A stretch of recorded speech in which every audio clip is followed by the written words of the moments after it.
नमस्कार, आपका हमारे न्यूज चैनल UK24 न्यूज में स्वागत है। नैनीताल में 18 पुलिस अफसरों का तबादला, उमेश कुमार बने हल्द्वानी कोतवाली प्रभारी, निलंबित SHO रवि सैनी हुए बहाल। SSP नैनीताल प्रहलाद नारायण मीणा ने पुलिस अधिकारियों के कार्यक्षेत्र में बदलाव किया है। हल्द्वानी कोतवाली प्रभारी हरेंद्र चौधरी को तबादला करते हुए प्रभारी शिकायत प्रकोष्ठ भेजा है।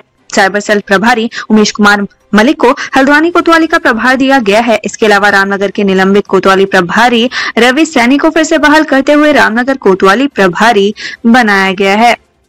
तो क्या इस बार बनके रहेगा उत्तराखंड मूल निवास और भू कानून? प्रबुद्ध समाज ने संभाली स्वाभिमान रैली की कमान। उत्तराखंड की राजधानी देहरादून में 24 दिसंबर को भू कानून और मूल आवास स्वाभिमान रैली होने जा रही है। इस रैली में लोगों को आने का निमंत्रण खुद उत्तराखंड के प्रसिद्ध लोक गायक नरेंद्र सिंह नेगी दे रहे हैं। पिछले विधानसभा चुनाव के दौरान युवाओं ने सशक्त भू कानून और मूल निवास की मांग जोर शोर से उठाई थी। अब मूल निवास और भू कानून आंदोलन की कमान प्रबुद्ध लोगों ने संभाली है। कांग्रेस ने जहां इस आंदोलन को जरूरी बताया है, तो बीजेपी जनता को आश्वासन दे रही है।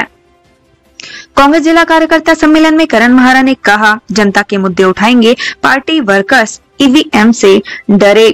2024 में लोकसभा चुनाव होने हैं। पिछले 2 चुनाव से उत्तराखंड की 5 लोकसभा सीटों पर बीजेपी जीत रही है। ऐसे में कांग्रेस 2024 के लोकसभा चुनाव में मजबूत चुनौती पेश करना चाहती है। पार्टी ने जिला कार्यकर्ता सम्मेलन शुरू कर दिए हैं। हल्द्वानी में हुए कांग्रेस जिला कार्यकर्ता सम्मेलन में पार्टी अध्यक्ष करण महारा ने कहा कि जनता बीजेपी से तंग आ गई है, हमें जनता से जुड़े मुद्दे उठाकर चुनाव में जाना है।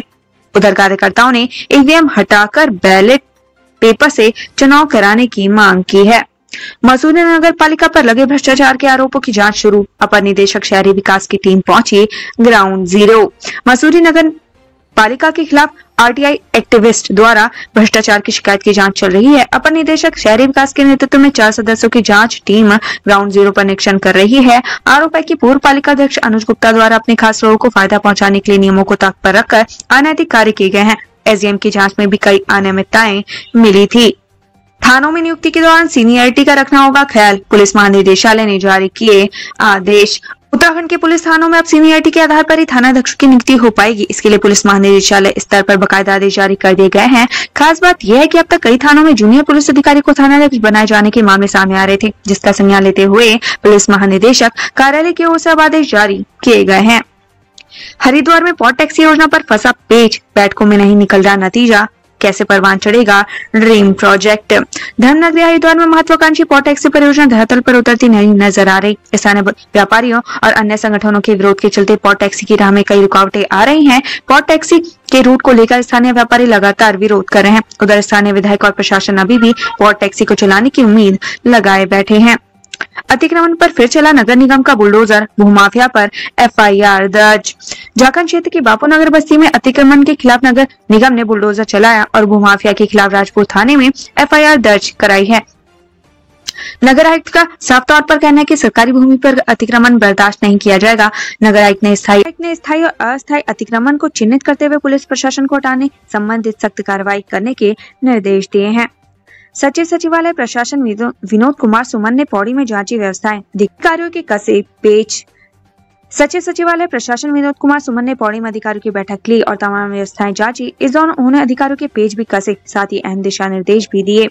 लोकसभा चुनाव को लेकर भाजयुमो के कार्यकर्ताओं ने कसी कमर, घर घर पहुंचाएंगे सरकार की योजनाओं की जानकारी। आगामी लोकसभा चुनाव 2024 के मद्देनजर बीजेपी के घटक दल के भी संगठन को मजबूत करने में जुट गए हैं। इसके तहत बीजेपी के पाताल देवी स्थित कार्यालय में भाजयुमो के कार्यकर्ताओं को दिशा निर्देश दिए गए। कार्यकर्ताओं से सरकार की नीतियों और योजनाओं को घर घर तक पहुंचाने के साथ ही अब की बार 400 पार के लक्ष्य के लिए जुट जाने को कहा गया। चोरों ने दीवार तोड़कर वाइन शॉप पर लगाई सेंध, नकदी और ब्रांडेड शराब की बोतलें लेकर हुए रफू चक्कर। रामनगर में चोरों ने 15 दिन के भीतर दूसरी बार शराब की दुकान में चोरी की है। पहली चोरी के आरोप में एक चोर को पुलिस ने गिरफ्तार किया था, जबकि दूसरा फरार है। चोरों ने इस बार दुकान से नकदी के साथ ही ब्रांडेड शराब की बोतलें भी चोरी की हैं। गुरिल्ला प्रशिक्षकों की मदद के लिए केंद्र को प्रस्ताव भेजेगी उत्तराखंड सरकार। सशस्त्र सीमा बल से प्रशिक्षित राज्य के गुरिल्ला स्वयंसेवकों की समस्याओं के निस्तारण को लेकर मुख्यमंत्री पुष्कर सिंह धाम ने बुधवार को सचिवालय में बैठक की। बैठक में प्रदेश के तमाम जिलों से गुरिल्ला स्वयंसेवक वर्चुअल रूप से शामिल हुए। बैठक के दौरान सीएम ने गुरिल्ला प्रशिक्षकों की समस्याओं को सुना। साथ ही सीएम ने अधिकारियों को निर्देश देते हुए कहा कि तमाम विभागों में प्रशिक्षित गुरिल्ला स्वयंसेवकों को आजीविका से जोड़ने के लिए प्रयास किए जाएं। इसके अलावा गुरिल्ला स्वयंसेवकों की जिन समस्याओं का तत्काल समाधान हो सकता है उसको किया जाए। पुलिस कांस्टेबल पद पर नियुक्ति हेतु आयु सीमा में छूट देने का मामला, कोर्ट ने दायर याचिका की खारिज। उत्तराखंड हाईकोर्ट ने पुलिस कांस्टेबल पद पर नियुक्ति हेतु आयु सीमा में 22 वर्ष की बाध्यता को समाप्त करने को लेकर दायर याचिका खारिज कर दी है। मामले की सुनवाई कार्यवाहक मुख्य न्यायाधीश न्यायिक मूर्ति मनोज कुमार तिवारी की एकलपीठ ने पिछले शुक्रवार को हुई थी। आज उत्तराखंड हाईकोर्ट की तरफ से मामले पर आदेश जारी किया गया। उत्तराखंड सरकार का बड़ा फैसला, खत्म की स्थायी निवास प्रमाण पत्र की बाध्यता, आदेश जारी। उत्तराखंड में मूल निवास प्रमाण पत्र धारकों के लिए अब स्थायी निवास प्रमाण पत्र की बाध्यता को खत्म कर दिया गया है। इसके लिए बाकायदा शासन की तरफ से आदेश भी जारी कर दिया गया है। बताया जा रहा है कि इस आदेश के जारी होने पर उन लोगों को फायदा मिलेगा जिनके पास पहले से ही मूल निवास प्रमाण पत्र मौजूद है। इससे पहले तमाम कार्यों के लिए उन्हें स्थायी निवास प्रमाण पत्र की बाध्यता से होकर गुजरना पड़ता था, लेकिन आदेश के जारी होने से मूल निवास प्रमाण पत्र धारक अब स्थायी निवास प्रमाण पत्र की विभिन्न औपचारिकताओं के लिए बाध्य नहीं होंगे। केबीसी में उत्तरकाशी के ललित ने 90 सेकंड में किया कमाल, फास्टेस्ट फिंगर से तय किया हॉट सीट का सफर, जीती बड़ी राशि। उत्तरकाशी जिले के रहने वाले ललित नारायण व्यास ने कौन बनेगा करोड़पति में प्रतिभाग किया। ललित नारायण व्यास प्रतियोगिता परीक्षाओं की तैयारी कर रहे हैं। वे टीचर बनना चाहते हैं, जिसके लिए वे दिन रात पढ़ाई करते हैं। अपने इसी ज्ञान के दम पर ललित नारायण व्यास कौन बनेगा करोड़पति के कंटेस्टेंट बने। कौन बनेगा करोड़पति शो में ललित ने 12,50,000 रुपए जीते। उत्तराखंड में नर्सिंग भर्ती विवाद के बीच इस अफसर की होगी जांच, स्वास्थ्य मंत्री के साथ फोटो की वजह से बटोरी थी सुर्खियां। उत्तराखंड में अभी सीनियरिटी के आधार पर नर्सिंग की भर्ती का मामला चर्चाओं में है। इस बीच अब नर्सिंग के ही एक अधिकारी के खिलाफ शासन ने जांच के आदेश दे दिए हैं। यह अधिकारी कोई और नहीं बल्कि राजकुमार शर्मा है, जो कि पिछले दिनों स्वास्थ्य मंत्री धन सिंह रावत के साथ राजस्थान में चुनाव आचार संहिता के दौरान एक कार्यक्रम में मौजूद रहने को लेकर चर्चाओं में आए थे। ज्वेलरी शोरूम लूटकांड, पीसीआर में आरोपी प्रिंस से मिली अहम जानकारियां, तमंचा और कारतूस भी बरामद। मामले में आरोपी प्रिंस कुमार की गिरफ्तारी के बाद देहरादून पुलिस को अहम जानकारियां मिली हैं। इस बार प्रिंस को पुलिस कस्टडी रिमांड पर लेना घटना के बाद आरोपियों के कपड़े बदलने वाले स्थान पर ले जाया गया, जहां असलहे बरामद हुए हैं। ऐसे में पुलिस को केस में ठोस जानकारियां मिली हैं, जिससे केस की जांच में सहूलियत मिल रही है। पिथौरागढ़ में गहरी खाई में गिरी कार, बाप बेटे समेत 3 लोगों की मौके पर ही मौत। उत्तराखंड के सीमांत जिले पिथौरागढ़ में बुधवार को बड़ा हादसा हो गया।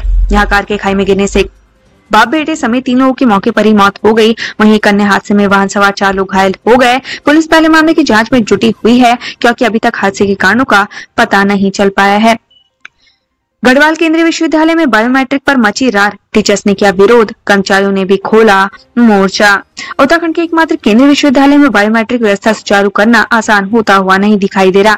टीचर्स जहां बायोमेट्रिक को लेकर अपना विरोध जता चुके हैं, तो कर्मियों ने भी इसे लेकर मोर्चा खोल चुके हैं। कर्मियों ने कहा कि अगर बायोमेट्रिक को लेकर सभी के साथ एक जैसे नियम फॉलो नहीं होंगे, तो कर्मी भी बायोमेट्रिक व्यवस्था का विरोध करेंगे।